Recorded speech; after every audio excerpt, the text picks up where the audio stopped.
J'ai eu une relation secrète avec Alex Thomas pendant 5 ans et je l'ai séduit d'innombrables fois. Même quand je me suis tenue nue devant lui, avec des oreilles de lapin sur la tête, il m'a simplement couverte d'une couverture de peur que j'ai froid. J'ai cru que c'était la retenue d'un chef de la mafia, qu'il voulait garder notre première fois pour la nuit du mariage, mais 1 mois avant la cérémonie, il a secrètement organisé le plus grand feu d'artifice de la ville pour fêter l'anniversaire de son ami d'enfance. Ils se sont enlacés devant tout le monde, ont mangé le gâteau ensemble, puis sont entrés dans un hôtel pour couple. Quand je les ai vus quitter l'hôtel ensemble le lendemain matin, j'ai compris qu'Alex n'était pas réservé ni froid, il ne m'aimait tout simplement pas. En sortant de l'hôtel, j'ai appelé mes parents. Papa, Alex et moi, nous nous sommes séparés. J'accepte d'épouser le fils de la famille des Laurent. Mon père a été stupéfait. Mais tu ne te mets pas la folie, Alex? Comment avez-vous pu rompre? J'ai entendu dire que le fils de la famille des Laurent ne pouvait pas avoir d'enfants. Toi qui aimes tant les enfants, comment feras-tu sans les tiens? J'ai répondu d'une voix lasse. Ce n'est pas grave, je pourrais en adopter beaucoup. Mon père a été bouleversé. Tu ne le sais pas? Louis Laurent a eu un accident de voiture l'année dernière. Il a eu les nerfs du bas du corps endommagés et il a perdu sa fertilité. Si tu l'épouses, tu risques de vivre comme une veuve. Ma main qui tenait le téléphone a violemment tremblé. Vivre comme veuve, ce n'était pas grave. Papa, maman, j'ai déjà pris ma décision. Dans 3 jours, je rentrerai pour me fiancer avec Louis. Quoi qu'il arrive, bon ou mauvais, je l'accepterai. Après ces mots, j'ai raccroché directement. Je savais que mes parents m'aimaient, mais ils ne savaient pas à quel point Alex m'avait blessé. Pendant ces 5 années, j'ai essayé à maintes reprises de me rapprocher de lui, mais Alex m'a toujours refusé. J'ai même douté de moi, me demandant si je n'étais pas assez séduisante, pas assez attirante pour lui. J'ai fini par me consoler en pensant qu'il voulait simplement garder notre première fois pour la nuit du mariage. Mais maintenant, j'ai compris que ce n'était pas parce que je n'étais pas assez bien, c'était parce qu'il aimait déjà une autre femme. Je suis rentrée dans la villa où j'avais vécu 5 ans avec Alex. Pendant ces 5 années, je lui ai donné tout mon amour. Il était le seul dans mon cœur, même si notre amour devait rester caché. Mais hier, pour notre 5e anniversaire, il avait réservé du champagne et des roses pour fêter l'anniversaire d'une autre femme. À travers la foule,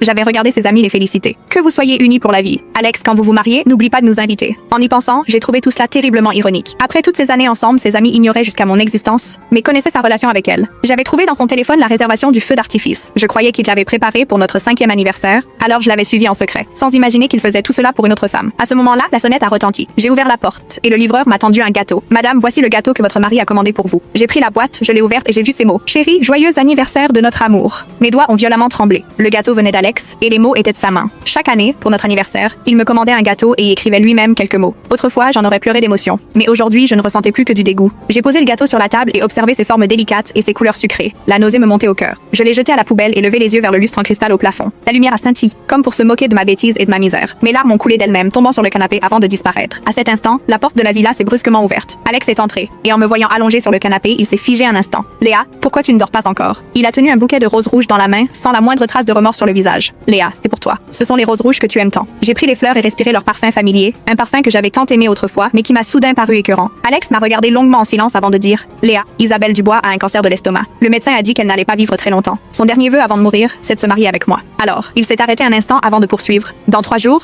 je vais me fiancer avec elle. Tu es toujours si compréhensif, tu me comprendras, n'est-ce pas? Je l'ai regardé et je l'ai trouvé terriblement étranger.